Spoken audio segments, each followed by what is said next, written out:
Íþróttastarf á Hornafirði er mjög öflugt, drifið áfram af ungmennafélaginu Sindra sem fagnar 88 ára afmæli á þessu ári. Iðkendur í dag eru 300 í fjölmörgum íþróttagreinum. Við erum með fótboltann, síðan erum við með fimleikana, við erum með körfubolta, síðan erum við með sund og frjálsar og blakdeild líka sem hefur verið mjög öflug. Þetta er svona 3 öflugustu deildirnar hjá okkur og svo erum við nýbúin að stofna badmintondeild. Við vorum líka með rafíþróttadeild og síðan er komið núna hlaupahópur sem hefur verið að hlaupa undir merkjum frjálsíþróttadeildarna hjá okkur. Það sem er kannski líka núna að við erum lítið félag með kannski fá iðkendur en iðkendur sem eru hjá okkur fá þá kannski meiri svona athygli frá þjálfaranum og hver og einn einstaklingur hjá okkur skiptir rosalega miklu máli. Að halda þeim inn í félaginu er gríðarlega mikilvægt sko. Og það hefur svona hjálpað okkur að það eru færri æfingum og þannig geta þjálfarinnir svona einstaklingsmiða betur þjálfunina og ég held að það hjálpi líka gríðarlega mikið sko. Ferðakostnaður er félaginu erfiður og munar því nýlega viðbót í ferðastyrkjum KSÍ og ISÍ. Við erum með mjög góða styrktaraðila hérna hjá okkur og það er það sem hjálpar þessi félagi rosalega mikið. Það sem er náttúrulega hérna hjá okkur, við erum náttúrulega hálfgerð eyja hérna á Hornafirði og við tókum saman það er eiginlega 1000 kílómetrar sem við þurfum að ferðast í nánast hvern einasta leik. Þannig að það er svolítið spotti og ef við förum hérna austur eftir þá er það 600 kílómetrar. Þannig að næsta lið er mjög langt að fara í næsta leik og síðan höfum við verið að reyna að tækla það með því að vera með rekstur á bílum eða rútum og við tókum það saman eitt árið að þá erum við að keyra, rútunar okkar voru að keyra yfir 100.000 kílómetra á einu ári. Þannig að það er ágætis rekstur og plús síðan allar ferðirnar sem foreldrarnir hafa verið að keyra með börnin sína á mót út Kvipin og Hvapinn sko.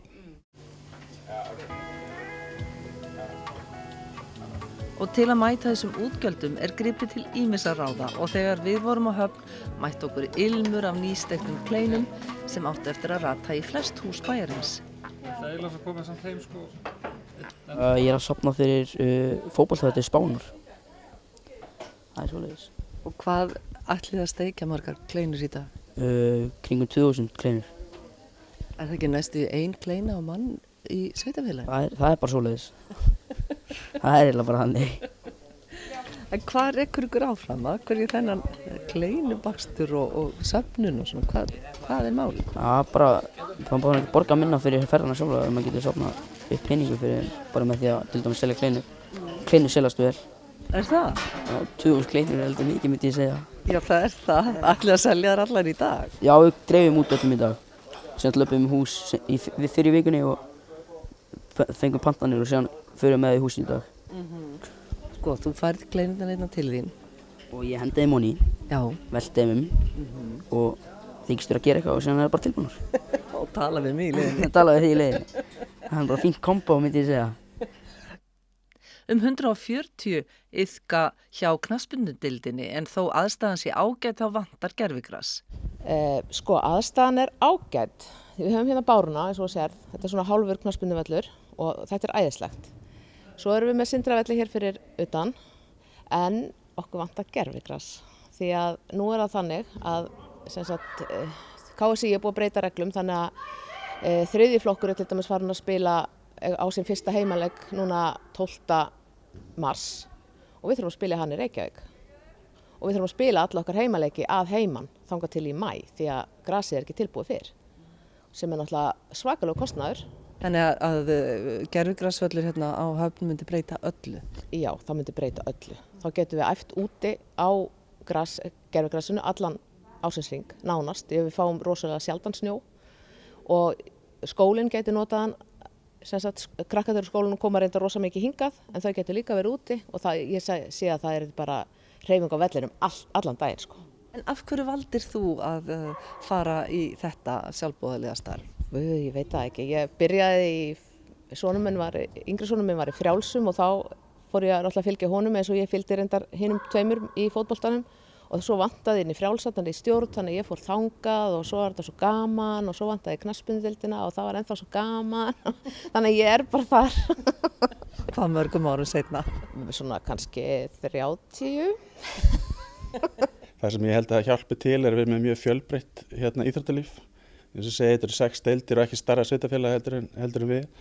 Og það byggist allt á þessum frábæru sjálfboðaliðum sem við erum með í deildunum hjá okkur. Og það hefur svona drifið starfið áfram. Það eru reyni foreldrar sem eru að byggja þetta upp á stórum hluta, sem eru að sinna áhugamál fyrir börnin sín. Og samskiptin við foreldrar eru gríðarlega mikilvæg og það er að hjálpa okkur að fá þá inn í starfið. Og þeir hafa síðan haldið áfram eins og nokkrir aðalar sem eru komnir upp í stjórn núna. Þeir hafa haldið áfram bara að vera að sinna börnunum sínum og síðan hafa bara fundist gaman að vera í Sindra og haldið áfram sko. Foreldrar keyra börnin sín á æfingar sem ekki eru í göngufæri að heiman eða börnin og vung til þess að ganga. Þannig að staðan með fimmleikana sem eru til húsa í Mánagarði, Spölkorn utan við Höfn. Ég er hérna með drenginn minn, 5 ára, á æfingu. Hann alveg finnst voðalega gaman að koma hingað. En hvers vegna fimmleikar fyrir 5 ára? Þetta er eiginlega fyrsta hreyfingin hjá öllum krökkum hérna í Hornafirði, þegar maður getur svona skipulega hreyfingin er í fimmleikum, sem bara frábært að fimmleikarnir taki það að sér. Og ég á dreng sem finnst mjög gaman í að hreyfa sig og hann byrjaði hérna í fimmleikum, hefur fundist gaman og hefur haldið áfram og mun örugglega gera það. Núna er hann komin líka í fótbolta því að það byrjaði fótbolti fyrir 5 ára krakka og eldri. En fimmleikarnir eru byrjunin og það er bara frábært. Styrkleikinn náttúrulega felst í fólkinu sko, og samfélaginu öllu því að við erum það einangruð, þannig séð höfum þurft að bara frá að sveitarfélagið og Höfn bara byggðist að höfum við þurft að redda okkur sjálf út af einangruninni og við höfum þurft að redda okkur sjálf og ég held að það sem að redda okkur, við bara ef okkur langar að gera eitthvað þá gerum við það. Og ef það er vilji fyrir því, þá finnum við leið til að gera og það er það sem að, myndi ég segja, er styrkleiki hérna á þessu svæði hérna í sveitarfélaginu sko. 100 börn og unglingar æfa fimmleika á Hornafirði og starfið þar er mjög öflugt. Krakkarnir sækjast bara mjög mikið eftir því að fá að, upplifa eitthvað annað. Þetta er annað umhverfi en fótbolti, körfubolti sem þú þarft að skjóta með eða eitthvað svoleiðis. Og þau bara, ég veit ekki, þau upplifa sig einhvern veginn öðruvísi og finna bara hvað þau geta gert miklu meir með líkamannum en bara heima eða í íþróttahúsinu af því að við erum með þannig áhöld til að geta gert. Fjölbreytt. Lýsið fyrir mér áhöldunum og hvers virði það er að hafa almennilega áhöld? Það er mjög mikil svirði. Við erum með stórt trampolín þarna og notum það alveg mjög mikið. Og krakkarnir alveg elska að vera á því. Og síðan eru líka með loftinu hérna og fíber og líka bara svona stökk trampolín. Og krakkarnir finnst það mjög gaman.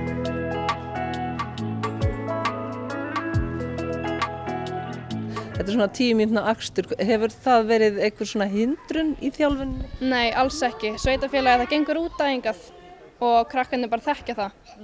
Og fara bara alltaf rútuna upp í íþróttahúsi og koma hingað. Ef þið mættuð fá töfrasprota í dag, hverju mynduð þið breyta? Mynduð þið ekki alltaf vilja fá fimmleikahús? Jú, alveg 100%. Já. Það er alveg mikið sem er hægt að bæta, en við erum samt bara mjög þakkláttar og þetta er mjög, við erum að nýta aðstöðuna mjög vel og það er margt hérna sem að, er alveg ótrúlegt að sé hérna. Eins og hvað? Eins og til dæmis Gryfjan. Hún er eiginlega bara nýkomin, svona 1,5 ár, 2 ár síðan. Við bjóðumst aldrei við að fá Gryfju. Öll fimmleikafélög á Íslandi eru með svona Gryfju og okkur langaði líka og ákveðum að splæsa inn á. Hvernig talandu þetta? Hvernig er til dæmis samstarf við foreldra? Það er mjög gott og við erum með mjög miklu sambandi við foreldra. Svo er þetta náttúrulega bara mjög heimilislegt hérna, maður sendir bara messenger. Bara getur þú svo krakkan kannski eða bara hringir í þau. Það kemur upp á það eitthvað svoleiðis. Þetta er kosturinn við að búa í minni samfélagi. Já, það þekki einhvern veginn allir.